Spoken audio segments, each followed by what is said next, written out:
Greetings, members one and all of the Salivation Nation. We have a Catch-22 with regards to platinum. Let's find out exactly what this is about. Miners tapping the world's hottest metals.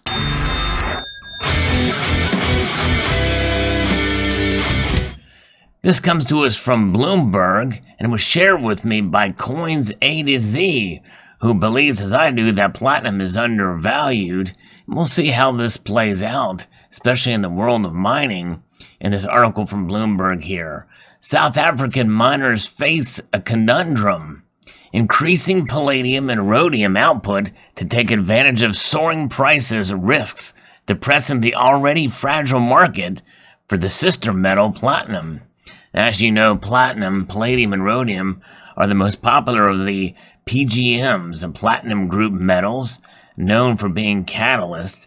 There are other metals in this category, such as osmium and iridium, but they are much more rare and are basically very difficult to utilize, is widespread as palladium and platinum especially, but even rhodium to a point. Rhodium is also used in jewelry, and so is platinum. See, platinum and palladium are mined as byproducts, with every extra ounce of the former typically coming with 2 to 3 additional ounces of platinum. So let that sink in for a moment here. They are issued as byproducts. Every extra ounce of the former, of platinum and palladium, typically coming with 2 to 3 additional ounces of platinum. So the stricter emission standards have boosted palladium and rhodium consumption and auto catalysts for gasoline cars. By contrast, the backlash against diesel levels or vehicles where most platinum gets used has seen the metal languish. So just basically, and we saw that with the scandal with Volkswagen back in around, I think, 2015 or so. And it has been quite something. It has a massive impact on platinum prices. Consequently, some of the world's biggest platinum miners, including Sibanye Gold Limited and Impala Platinum Holdings, are loath to boost production, even as palladium's 8-year supply deficit could widen in 2020. They can't increase production because the main metal is platinum, and they don't want to make the price come down, said Renee Hochreiter, an analyst at Noah Capital Markets Limited in Johannesburg. So here we can see we've got the palladium spot price per ounce compared with the Johnson Matthey rhodium spot price and platinum spot price. Look at that. It is something else to see how platinum here in light purple has just languished here. And for sure, quite some time. Even before, the VW scandal was somewhere around here, I believe. It didn't have that much effect on it, really. But typically, diesel is used much less, unless my date is wrong for when the VW scandal occurred. But look at rhodium has been just going crazy, and palladium and has been just been kind of going skyrocketing here. Let's see here. Platinum has rallied 15% this year from a decade low, but demand is forecast to drop in 2020, pushing the market back into a surplus. Palladium has jumped 40% in 2019, while rhodium has surged 144%. Expanding production to try and benefit from higher rhodium and palladium prices can be quite risky, says James Wellstead, a Johannesburg-based spokesman for Sibanye.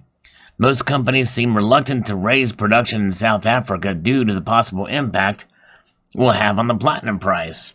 The rally on palladium and rhodium is extending the life of older shafts along Rustenburg's platinum belt, but producers aren't rushing to invest in new mines, according to Johan Theron, a spokesperson for Implats. Boosting production would make the platinum market even more supplied.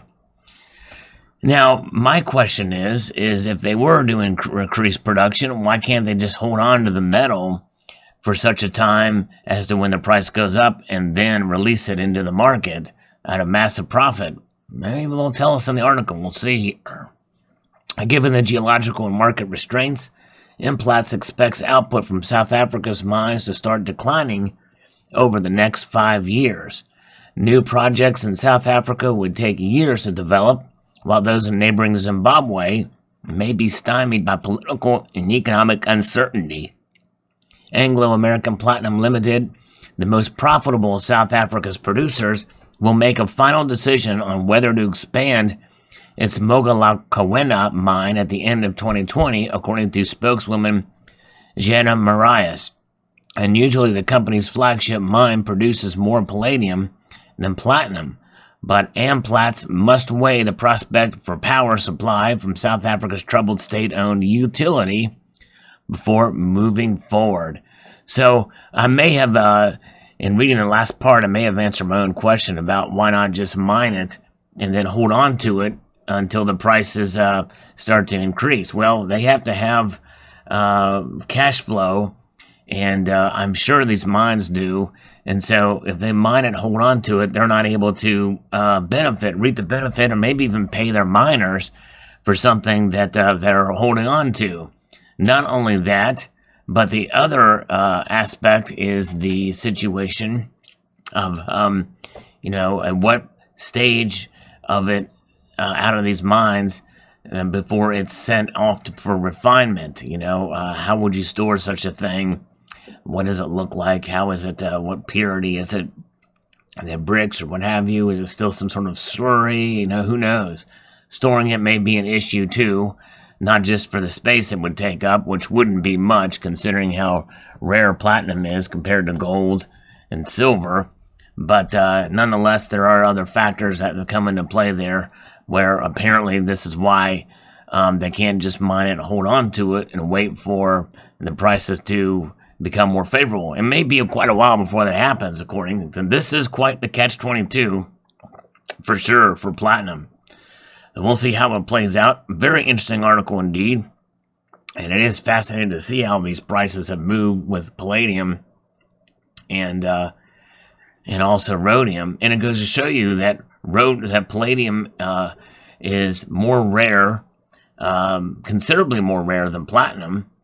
And rhodium is the rarest of the platinum group metals that are tracked by most commodities websites and the things like that. It is a very rare metal for sure. Rarity does not necessarily equate to value, as obviously platinum is more rare than gold. However, it is much less than gold for sure. But I think it is interesting, and I think platinum, I believe, is a fascinating metal regardless, just because of its density. It is more dense than gold, slightly more dense. But it is very strong, and it doesn't react. And of the metals out there, and now obviously it does have sort of a silvery color, but it is a slightly duller color. It's not as reflective as silver. But boy, it is a fascinating metal. I find it the most fascinating of all the PGMs. Although I've not held iridium or osmium, they are even more dense, but I also believe they're even more brittle. In their purest metallic state. Platinum is strong, at least from what I understand. I'd like to have to look up more into what iridium and osmium do and how they are. I've also heard that osmium can be dangerous in certain states as well.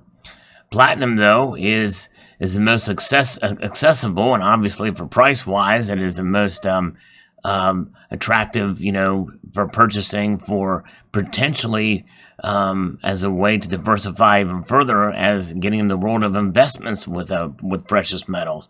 I think it has some upwards potential, but given this situation, until they can find ways to make platinum work, to even replace palladium, as I mentioned in our prior article, I think we're going to see the price stay low for quite some time into 2020.